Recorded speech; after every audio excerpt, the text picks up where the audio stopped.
La taliyaha madaxweynaha ee dowlad goboleedka Puntland ee arrimaha gudaha iyo sidoo kale amniga Cabdi Xirse ayaa waxa uu sheegay in deegaanada maamulkaasi Puntland ay joogaan ciidamo mashruucooda ay bixiso dowladda federaalk ee Soomaaliya. La taliyaha ayaa waxa uu dhanka kale uu sheegay in ciidamadaasi ay la howlgalaan ciidamada maamulka Puntland sidoo kalena qarashaadkooda ay bixiso dowladda federaalk ee Soomaaliya iyadoo isla markaana uu ku dhaliilay qarashka dowladda federaalk ay ku bixiso ciidamadaasi.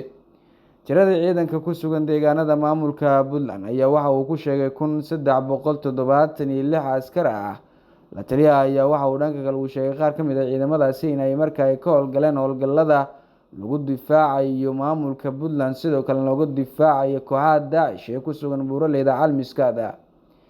Ciidamo ka tirsan kuwa ammaanka BSF-ta ayaa dhowaan kaalin weyn ka qaatay adkeynta amniga madaxda dowlad goboleedyada dalka iyo sidoo kale madaxda dowladda federaalk ee Soomaaliya oo dhowaan ka qayb galay caleemo-saarka ka dhacay maamulka waqooyi bari ee Soomaaliya ee magaalada Laascaanood.